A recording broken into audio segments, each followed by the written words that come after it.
Last week, AUDJPY, Nikkei and Dow Jones reached their convergence points. Congratulations to those who were able to secure profits.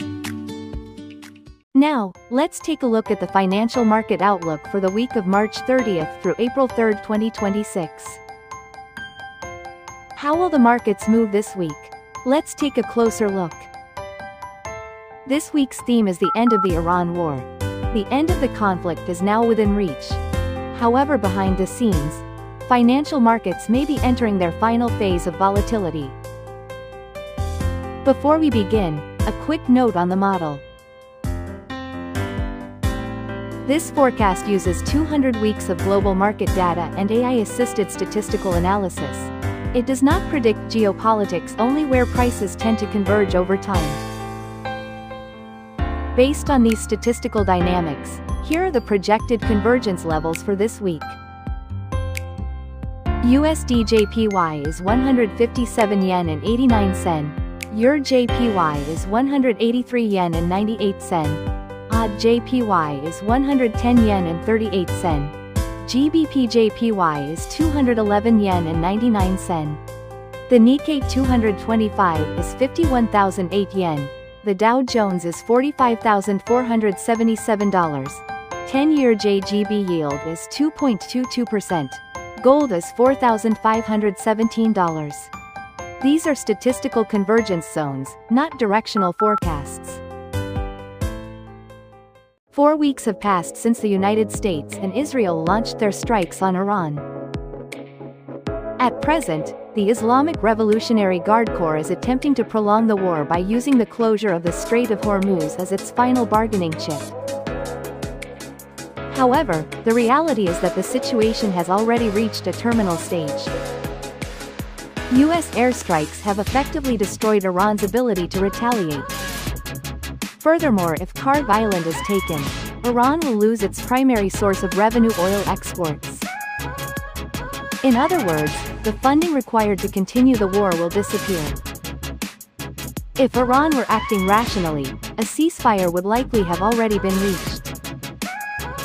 But in reality, Iran's internal power structure is deeply fragmented, with no clear leadership capable of making unified decisions. As a result, the country is descending into unilateral confusion and disorder. At this point, such actions can no longer be considered strategically rational. Attacks on oil facilities in the UAE and Saudi Arabia. And on March 27th, an attack on Mubarak port in Kuwait. A key strategic hub being developed by China.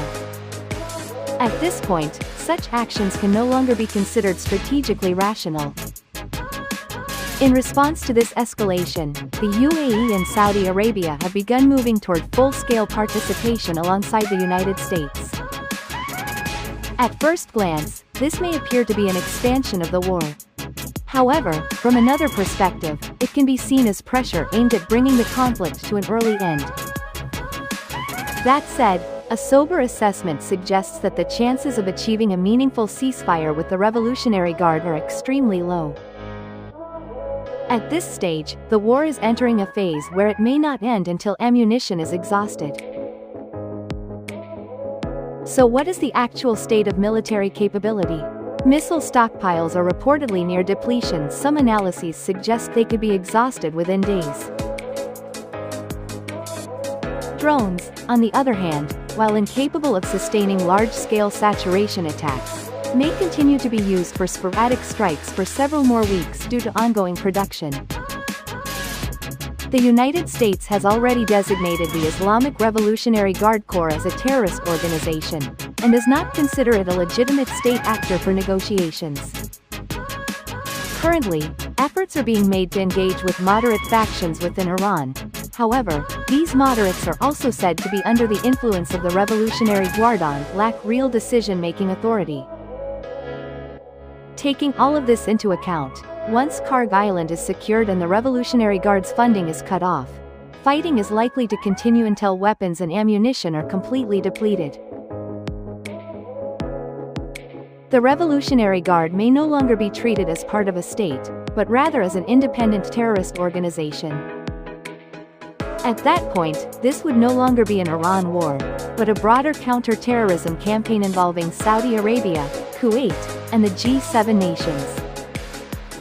In such a scenario, even Japan, previously limited in direct involvement, could find room to cooperate within an international framework.